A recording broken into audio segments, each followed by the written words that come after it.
नमस्कार, स्वागत है सफलता आईएएस के इस ऑनलाइन प्लेटफॉर्म में, जहां हम स्टार्ट करने जा रहे हैं प्रायद्वीपीय भारत की नदियों का चैप्टर 2। इस चैप्टर के अंदर हम पढ़ेंगे कि पश्चिमी वाहिनी नदियां कौन कौन सी हैं। यानी कि आज के चैप्टर में हम पश्चिमी वाहिनी नदियों का अध्ययन करेंगे और ये पश्चिमी वाहिनी नदियों में किन किन नदियों को हमें पढ़ना है, जिसमें मुख्यतः नर्मदा, ताप्ती, माही, लूनी, घग्गर, साबरमती, इन नदियों का अध्ययन करेंगे। और कुछ छोटी छोटी नदियां हैं जैसे भरत पूजा है, पेरियार है, पांबा है, काली है, गंगा वैली, बैडती, ज्वारी, मांडवी, रचौल। ये सारी नदियां हमें क्या करना है, आज की क्लास में कंप्लीट करना है। और इससे पहले की क्लास में हम आपको पूर्वी वाहिनी नदियों का अध्ययन करा चुके थे, जिसके अंदर हमने माही, गोदावरी, कृष्णा, कावेरी, पेन्नार, वेगई, ताम्रपाणी आदि नदियों को कंप्लीट कर लिया था। यहां तक चीजें क्लियर हुई। अब हम यहां पर सबसे पहले जो हमारी पश्चिमी वाहिनी नदियां, उसमें नर्मदा नदी मुख्यतः मिलेगी। नर्मदा नदी के दक्षिण में ताप्ती नदी और नर्मदा नदी के उत्तर में आपको माही नदी मिलती है। तो ये तीन नदियां हम सबसे पहले पढ़ेंगे और उसके बाद फिर छोटी छोटी और नदियां हैं, उनका भी आज की क्लास में अध्ययन करेंगे। तो सबसे पहले बात करते हैं ताप्ती नदी की, माही नदी की। तो माही नदी में सबसे पहले हमें यह देखना है कि माही नदी का संबंध हमारा किन किन राज्यों में देखने को मिलता है।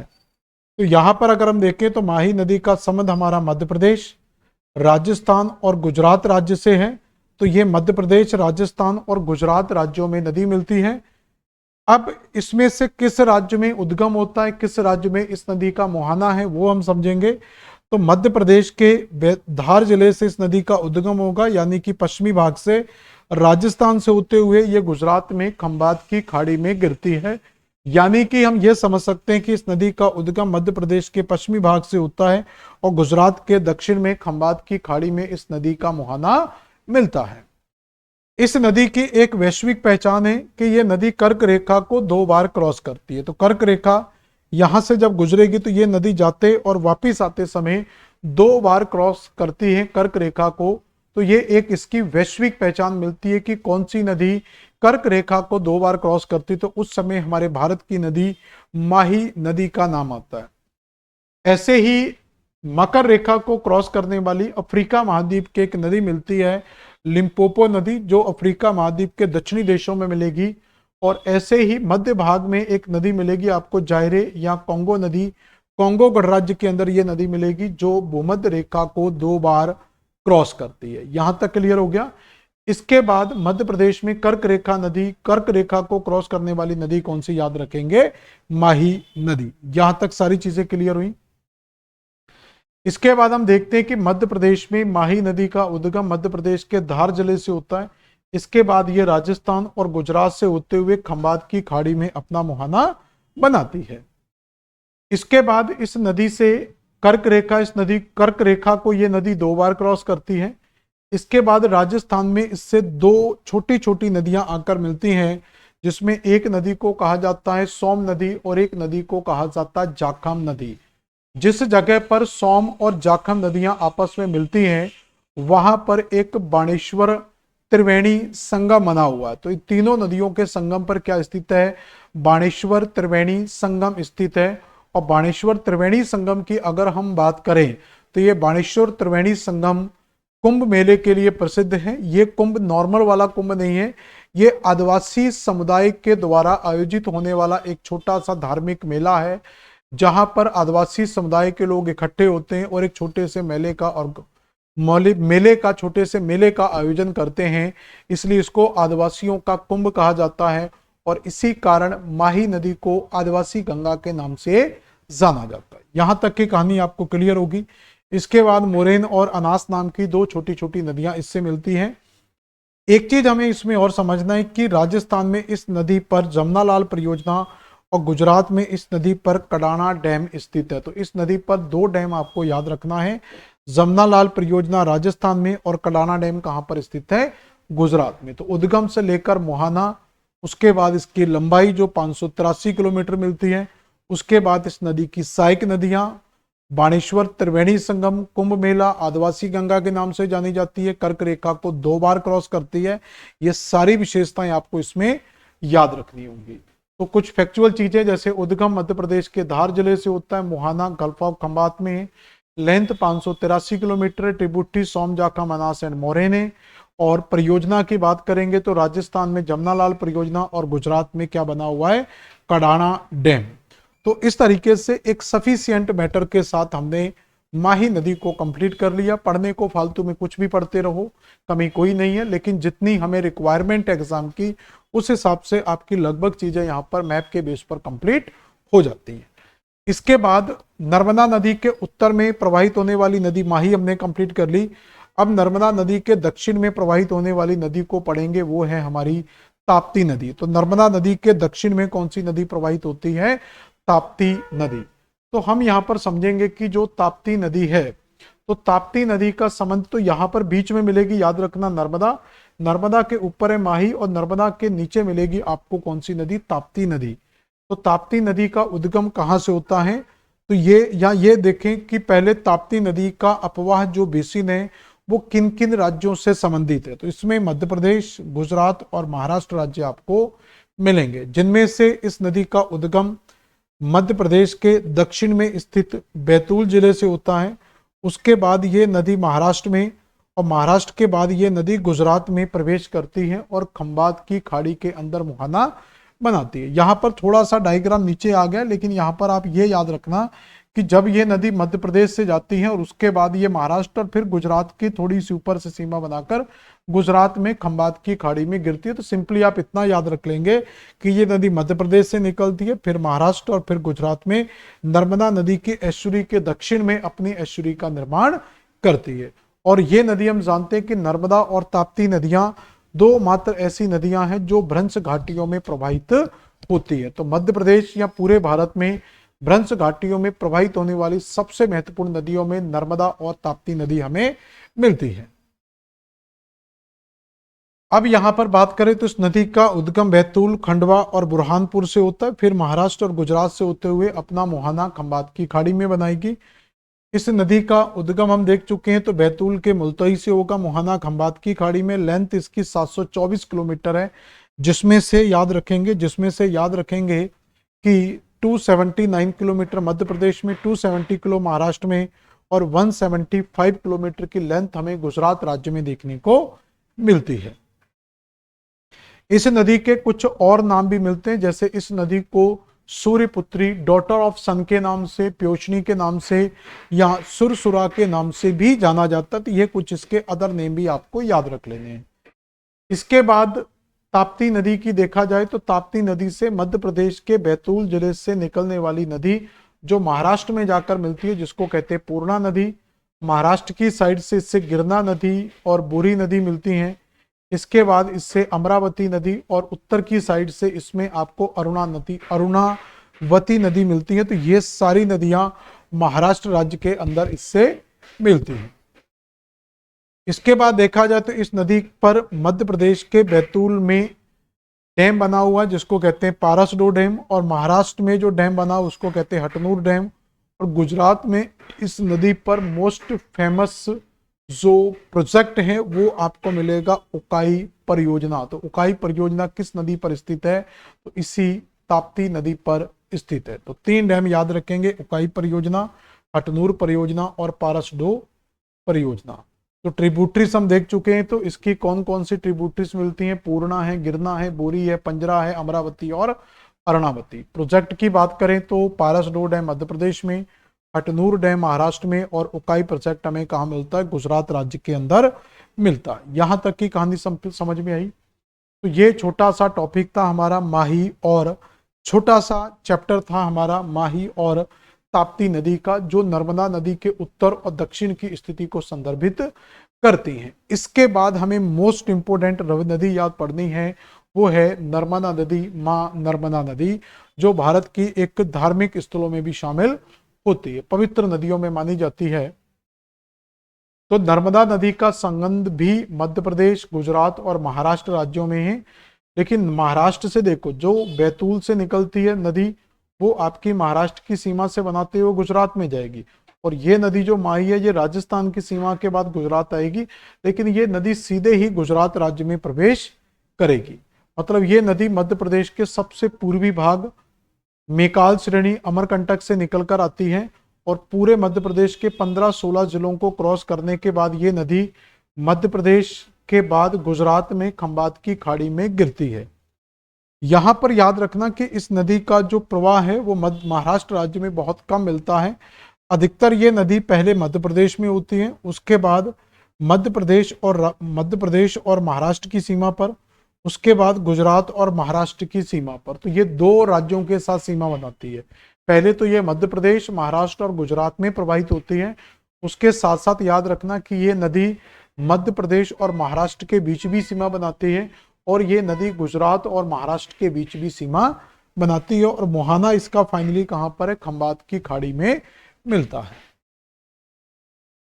इस नदी की अगर जिलेवार स्थिति देखा जाए तो ये जिलेवार स्थिति आपको तभी याद रखना है जब आप मध्य प्रदेश से संबंधित कोई एग्जाम देते हैं, एमपी टेट, एमपी ग्रेड 1 का एग्जाम या और भी शैक्षणिक टीचर एलिजिबिलिटी से संबंधित जो एग्जाम है अगर वो आप देते हैं या और कोई भी अदर कॉम्पिटिटिव एग्जाम जो मध्य प्रदेश से संबंधित है, उनके लिए ये चीज है, उनको ये याद रखना होगा। तो ये मध्य प्रदेश के सबसे पहले अनूपपुर जिले से निकलेगी, अनूपपुर जिले के बाद ये प्रवेश करेगी डिंडोरी जिले में और डिंडोरी के बाद ये प्रवेश करेगी जबलपुर जिले में। तो अनूपपुर के बाद डिंडोरी और डिंडोरी के बाद ये प्रवेश करेगी जबलपुर में और जबलपुर के बाद ये दक्षिण की ओर मुड़ेगी, वापिस मुड़ेगी और वापिस मुड़ने के बाद ये प्रवेश कर जाएगी मंडला में। तो अनूपपुर, डिंडोरी, जबलपुर और उसके बाद प्रवेश करेगी मंडला में और मंडला के बाद फिर टर्न लेकर प्रवेश कर जाएगी सिवनी में। तो किस किस जिले से आ रही है? अनूपपुर, डिंडोरी, जबलपुर, मंडला, सिवनी। सिवनी के बाद ये नरसिंहपुर जिले की सीमा बनाएगी या नरसिंहपुर जिले में प्रवेश करेगी। नरसिंहपुर के बाद ये रायसेन जिले में प्रवेश करेगी। तो अभी आपको केवल यहाँ पर इतने जिले याद रखना है। सबसे पहले याद रखेंगे ये नदी अनूपपुर से आती है, अनूपपुर से डिंडोरी, डिंडोरी से जबलपुर, जबलपुर से मंडला, मंडला से सिवनी, सिवनी से नरसिंहपुर, नरसिंहपुर से रायसेन और रायसेन के बाद ये नदी प्रवेश कर जाएगी कहां पर? नर्मदापुरम जिले में, यानी कि होशंगाबाद जिले में। अब होशंगाबाद के आगे का चैप्टर देखा जाए तो यहाँ पर आपको मिलेगा नर्मदापुरम। तो यहाँ पर हम देख चुके थे कि ये नरसिंहपुर से रायसेन और रायसेन से प्रवेश करती है नर्मदापुरम जिले में। नर्मदापुरम से ये सीहोर, सीहोर से हरदा। तो नर्मदापुरम से कहाँ टच करेगी? सीहोर, सीहोर से हरदा, हरदा के बाद ये देवास जिले में जाएगी, देवास के बाद ये खंडवा, खंडवा के बाद खरगोन, फिर धार, धार के बाद बड़वानी, फिर अलीराजपुर जिले के साथ सीमा बनाकर यहाँ पर अलीराजपुर जिले के यहाँ पर ये महाराष्ट्र की सीमा है। तो महाराष्ट्र और बड़वानी, महाराष्ट्र और अलीराजपुर के साथ सीमा बनाकर ये नदी गुजरात राज्य में प्रवेश कर जाएगी। तो ये पूरे का पूरा तंत्र याद रखना है।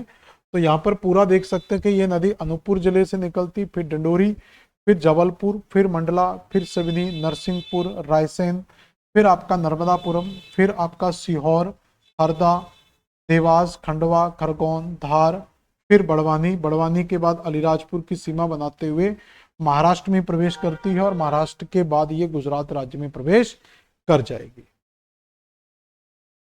अब देखें तो इस नदी का उद्गम मध्य प्रदेश के अमरकंटक यानी कि सबसे पूर्वी भाग से होता है।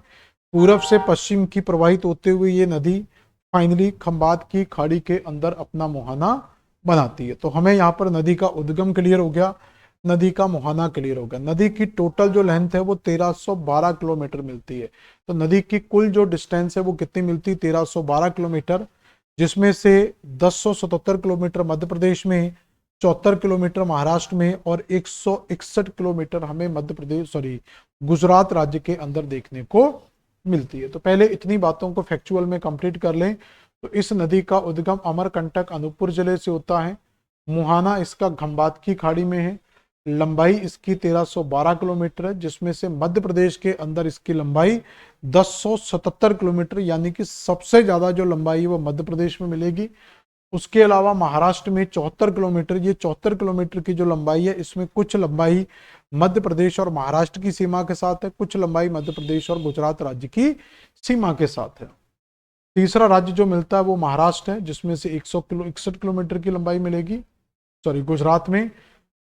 अन्य नामों की बात करें तो मेकाल पर्वत से निकलने के बाद अमरकंटक के मेकाल श्रेणी से निकलती, इसलिए इसको मेकाल्स होता है। रेवा, शिवपुत्री या नामोदोस के नाम से जाना जाता है, तो इसको शिवपुत्री के नाम से भी जाना जाता है। जैसे ताप्ती नदी को सूर्यपुत्री कहा जाता है, तो नर्मदा नदी को सूर्यपुत्री के नाम से जाना जाता है।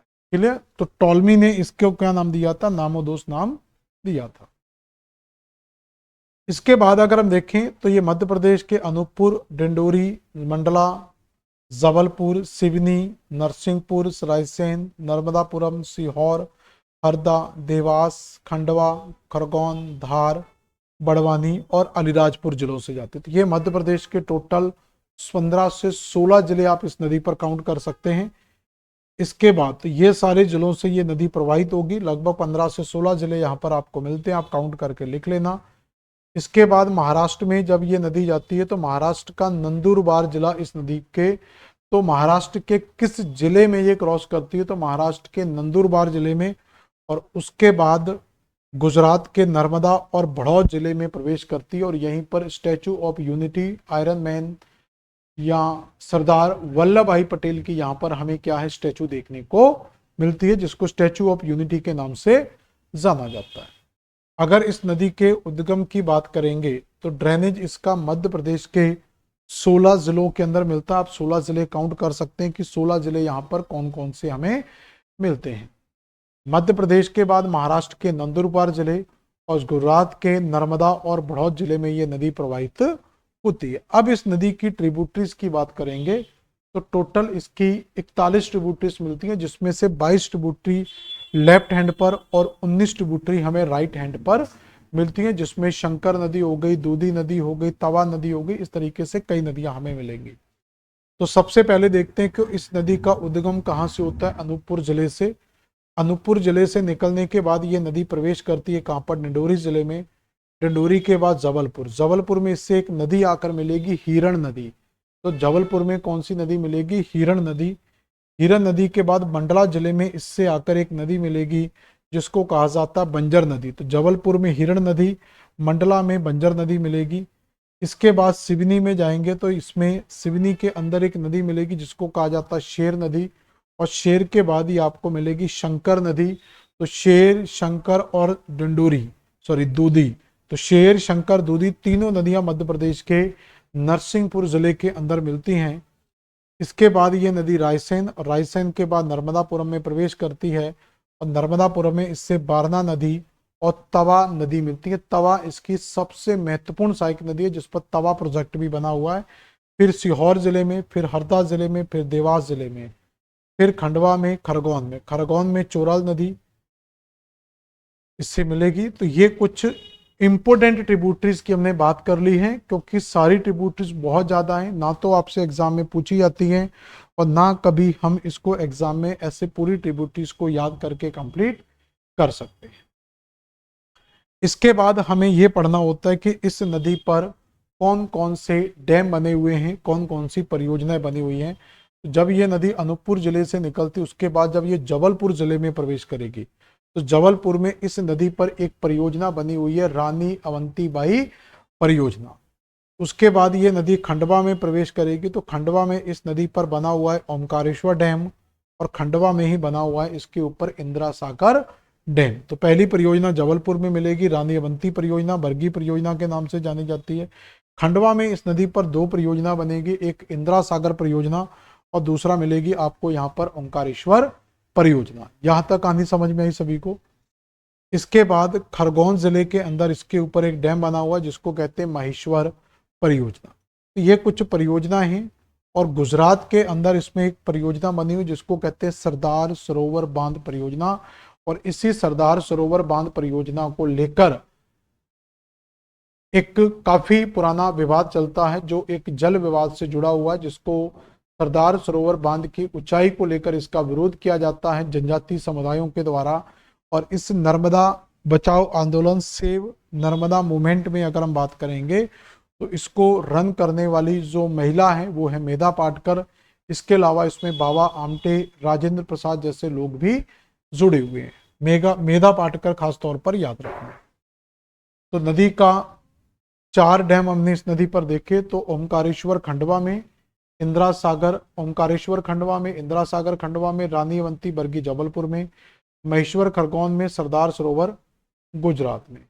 इसके बाद इस नदी पर कुछ महत्वपूर्ण जलप्रपात भी बने हुए। अगर जलप्रपातों की बात करें तो अनूपपुर जिले में कपिलधारा जलप्रपात, उसी अनूपपुर जिले के अंदर कपिलधारा जलप्रपात, फिर डिंडोरी जबलपुर के अंदर धुआंधार भेड़ाघाट जलप्रपात।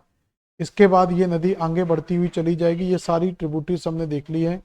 इसके बाद आपको खरगोन जिले में मधानता और दर्दी जलप्रपात, और खंडवा में मधानता और दर्दी, और खरगोन जिले में शस्त्रधारा जलप्रपात आपको देखने को मिलेगा। तो वाटरफॉल्स की अगर हम बात करें तो पहला वाटरफॉल याद रखेंगे कपिलधारा, अनूपपुर जिले में। दूसरा दुग्धधारा, ये भी अनूपपुर जिले में है।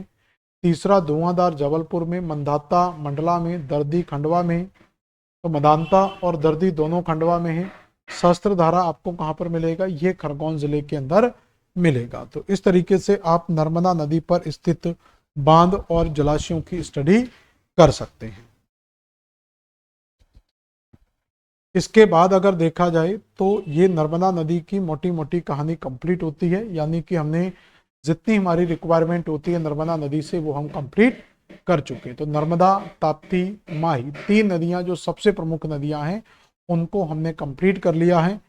इसके बाद कुछ छोटी छोटी नदियां हैं जैसे लूनी नदी। इस लूनी नदी का उद्गम शिवालिक हिल्स ऑफ हिमाचल प्रदेश से होता है। ठीक है, तो ये हिमाचल प्रदेश की शिवालिक पहाड़ियों से निकल कर आती है। लोकेशन की बात करें तो इसकी लोकेशन राजस्थान और गुजरात राज्य के अंदर मिलेगी, और इसकी टोटल लेंथ जो है वो 495 किलोमीटर, और मुहाना कच्छ की खाड़ी गुजरात में मिलता, मतलब लूनी नदी के ऊपर ही, सॉरी नर्मदा माही नदी के ऊपर ही आपको लूनी नदी मिल जाएगी। तो लेकिन ये कच्छ के रण में जब ये गिरेगी तो इसका मतलब खंबात की खाड़ी में नहीं जा रही, मतलब ये किसी समुद्री जल निकाय में जाकर नहीं मिलती बल्कि एक स्थलीय जल निकाय में जाकर मिल जाती। इसलिए इस नदी को अंतःस्थली नदी के नाम से जाना जाता है। तो इस नदी को हम क्या बोलते हैं? अंतःस्थली नदी भी कहा जाता है। इसके बाद घग्गर नदी मिलेगी। घग्गर नदी का उद्गम हरियाणा से होता है। उसके बाद ये हरियाणा राजस्थान से होते हुए पाकिस्तान में प्रवेश कर जाती है। माउथ की बात करें तो इसका जो माउथ है वो दो बार मुहाना बनता है। एक बार हरियाणा स्टेट में इसका एक डैम बनता है, एक रिजर्वायर बनता है जिसको कहते हैं O2 रिजर्वायर, और उस O2 रिजर्वायर से जब पानी निकलकर आगे जाता है तो वहां पर इसमें आपको, जैसे यहाँ पर देखेंगे तो ये हरियाणा में आपको हरियाणा के अंदर O2 रिजर्वायर मिलेगा। O2 रिजर्वायर के बाद जब ये पानी जाता है तो इसको हकरा नदी के नाम से जाना जाता है। तो हरियाणा के बाद ये नदी धार डेजर्ट पाकिस्तान में प्रवेश करती है और हकरा के नाम से जानी जाती है। तो पहले नदी का नाम घग्गर होता है, पाकिस्तान में इसी घग्गर नदी को हकरा के नाम से जाना जाता है। यहाँ का क्लियर हुआ। इसके बाद आपको एक साबरमती नदी मिलेगी। तो लूनी, घग्गर, घग्गर के बाद साबरमती नदी। तो साबरमती नदी का उद्गम अरावली पर्वत के उदयपुर डिस्ट्रिक्ट ऑफ राजस्थान से होता है। लेंथ की बात करें तो राजस्थान और गुजरात में ये प्रवाहित होती है। टोटल ये 371 किलोमीटर लंबी नदी है। मुहाना, गल्फ ऑफ खंबात और अरब सागर में मिलेगा। मतलब माही नदी के ऊपर आपको लूनी से पहले कौन सी नदी मिलेगी? साबरमती नदी। तो माही के ऊपर ही क्या मिल जाती है आपको? साबरमती नदी। ठीक है, तो नर्मदा, ताप्ती, माही, लूनी, घग्गर और साबरमती, तो ये 6 नदियां हैं जिनको हम काउंट करते हैं दोस्तों पश्चिमी वाहिनी नदियों के अंदर।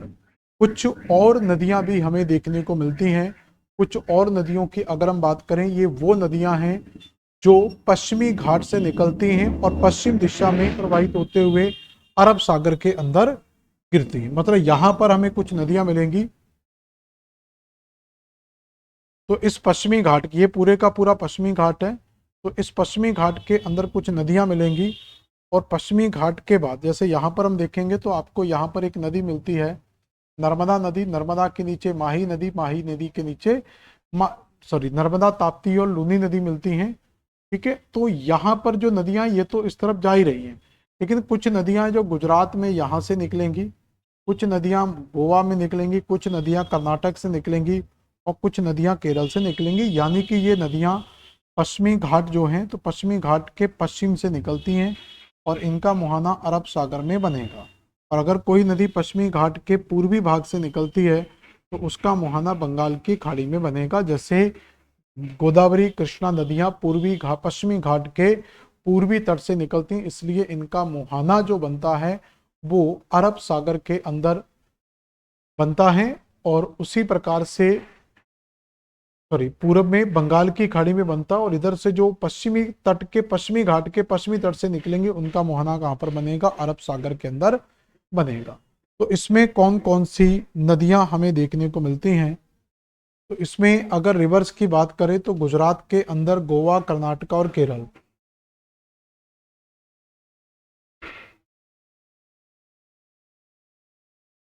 तो के गुजरात के अंदर कौन कौन सी नदियां मिलती हैं, तो इसमें नाम लिखेंगे तो सबसे पहले नदी मिलती है शत्रुंजी। शत्रुंजी के बाद नदी मिलती है भादर। तो शत्रुंजी, भादर, इसके बाद रचौल, मांडोवी। तो रचौल, मांडोवी, ठीक है, एक और मिलेगी यहाँ पर रचौल, मांडोवी और जुआरी। ये सारी नदियां गोवा के अंदर मिलेंगी। कर्नाटक में जाएंगे तो यहाँ पर आपको काली, गंगा वैली, बैडती, भरतपूजा नदियां मिलेंगी। और केरल में जाएंगे तो यहाँ पर आपको पेरियार और पांबा नदियां मिल जाएंगी। तो इस तरीके से, और ये पूरे का पूरा आपको दोस्तों क्रम याद रखना है, इन सारी नदियों का आपको क्रम भी याद रखना है।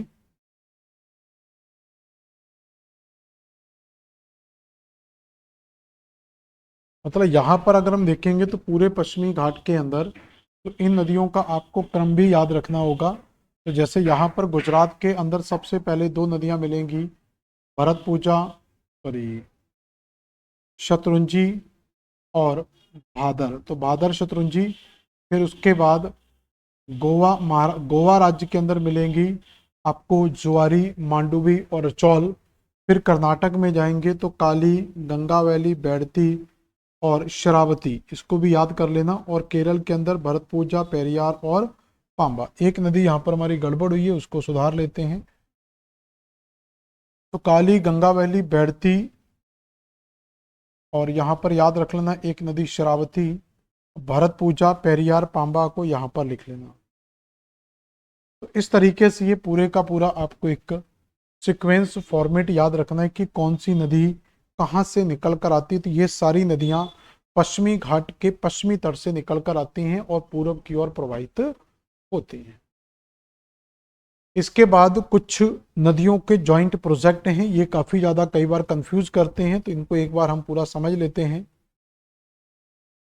तो इन जॉइंट प्रोजेक्ट के अंदर कुछ जॉइंट प्रोजेक्ट मध्य प्रदेश और महाराष्ट्र के हैं, जिसमें जैसे पेंच परियोजना छिंदवाड़ा जिले में पेंच नदी पर, संजय सरोजना सिवनी जिले में वेनगंगा नदी पर, राजीव सागर परियोजना बालाघाट में बावनथड़ी नदी पर स्थित है। ये मध्य प्रदेश स्पेशल अगर आप एग्जाम देते हैं तो उसके लिए मोस्ट इंपोर्टेंट होगा।